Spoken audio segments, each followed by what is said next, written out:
आज हम लोग डिस्कस करने जा रहे हैं प्रैक्टिस ऑफ मेडिसिन के important topic from the topic gastrointestinal GI और हिपैटोपैंक्रियाटिक सिस्टम।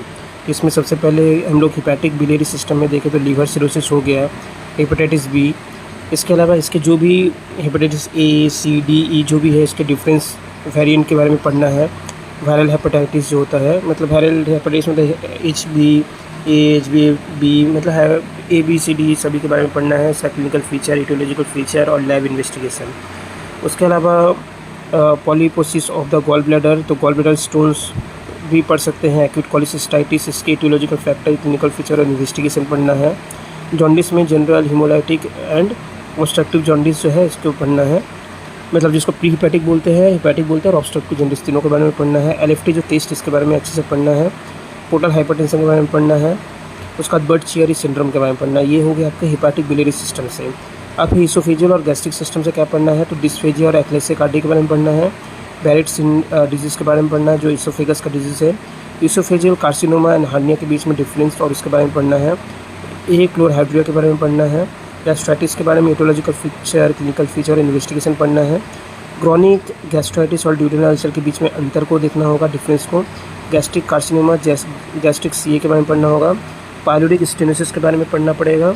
इसके अलावा डिस्पेप्सिया हो गया। Scope and limitation of the barium swallow, जो बैरियम सैलो किया जाता है उसके जो इंपॉर्टेंस और जो लिमिटेशन है उसके बारे में पढ़ना पड़ेगा। इंटेस्टाइनल बॉवल सिस्टम से अगर देखा जाए तो एमीबिक एंड बेसिलस डिसेंट्री के बारे में पढ़ना पड़ेगा।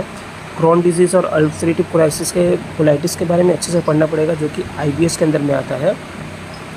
इसके साथ साथ मतलब आईबीडी के अंदर में आता है। इसके साथ ही इसके बारे में अच्छे से पढ़ना भी पड़ेगा। इसके क्लिनिकल फीचर, इसके जो भी जो पैथोलॉजी होता है उसको बहुत अच्छे से पढ़ना है क्योंकि वहाँ से क्वेश्चन आता है। इसके अलावा आईबीएस और आईबीडी मतलब इन्फ्लेमेटरी बॉवल डिजीज़ और इन्फ्लेमेटरी बॉवल सिंड्रोम के बीच में डिफरेंस को पढ़ना है, कम से कम 8-10 पढ़ना है। इंपॉर्टेंट सिंड्रोम क्या क्या है जैसे जॉलिंगर एलिसन सिंड्रोम हो गया, इसके अलावा क्रीगल-नाजार सिंड्रोम हो गया, गिलबर्ट सिंड्रोम हो गया, पॉल्मर-विंसन सिंड्रोम हो गया। ये जो क्रीगल-नाजार गिलबर्ट सिंड्रोम ये तो हमारे इसमें भी आ जाएगा, मतलब हेपेटिक सिस्टम में भी आ जाएगा। क्लिनिकल साइन में अगर देखा जाए तो उसके सिम्टम एग्जामिनेशन के रिलेटेड क्वेश्चन पूछा जाता है जैसे स्प्लीनोमेगली हो गया, इसके diagnosis, aetiological factor, clinical feature और इमेजिंग के बारे में पढ़ने को मिलता है। एसाइटिस के इवोल्यूशन के लिए कई टेस्ट है, इसके बारे में पढ़ना है, शॉर्ट नोट्स में आते हैं। फ्लूइड फिल टेस्ट हो गया, कोडल साइन हो गया और एग्जीक्यूटिव एसाइटिस हो गया। इसका बाद कुलिन साइन होता है जो कि एक्यूट पैंक्रियाटाइटिस, एक्टोपिक प्रेगनेंसी में या रेडिकल डिसेक्शन या आउटिक डिसेक्शन में देखने को मिलता है। Pain in right iliac fossa, तो इसके पेन के लिए क्या क्या डिफरेंशियल डायग्नोसिस है ये देखना है और जनरल मेडिकल केसेस के बेसिस पे क्वेश्चन आ सकता है।